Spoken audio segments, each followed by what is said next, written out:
I'm Dave with the Trull Gallery, and today we're going to make the 4 final updates on my drill press.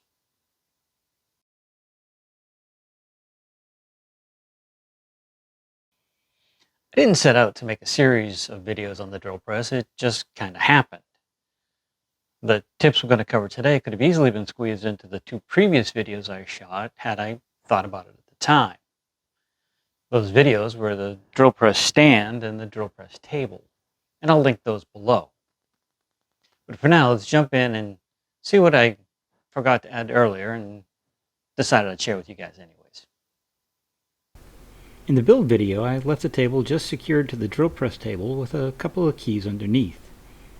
I've since decided it might be best to physically secure the two.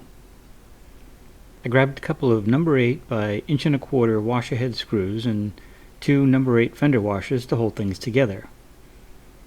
Since the keys that hold the table in place are maple, I decided to pre-drill with an 1/8 inch bit so they wouldn't split.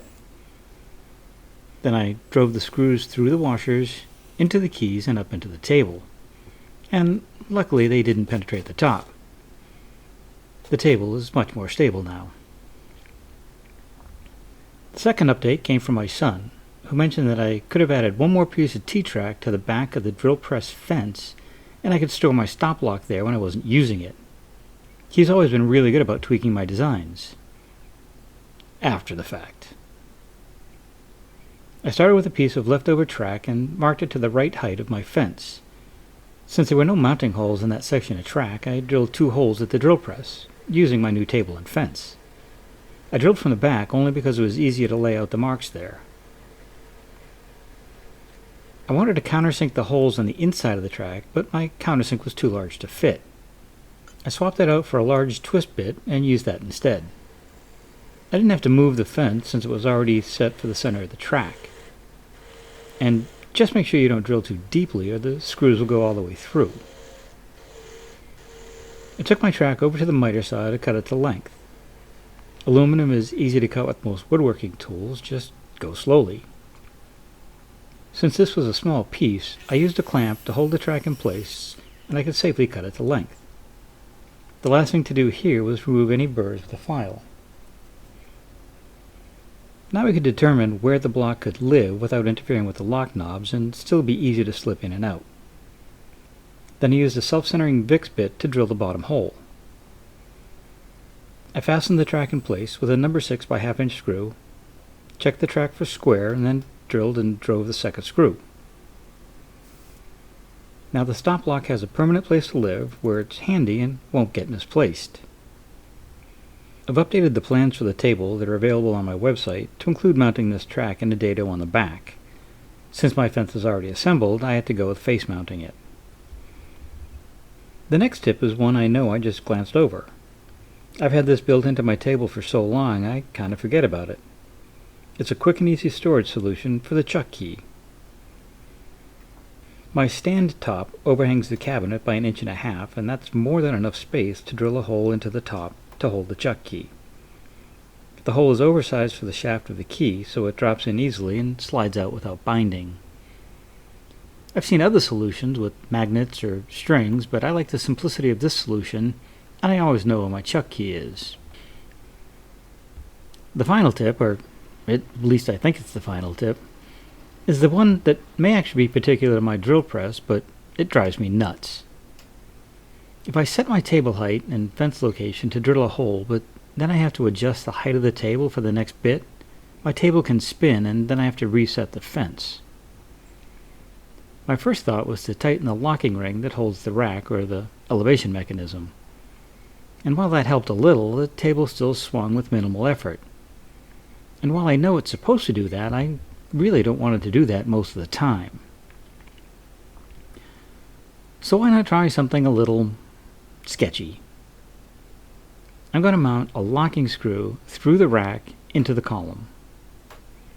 I started by marking the location with an awl and a hammer, and then began drilling with an 1/8 inch bit.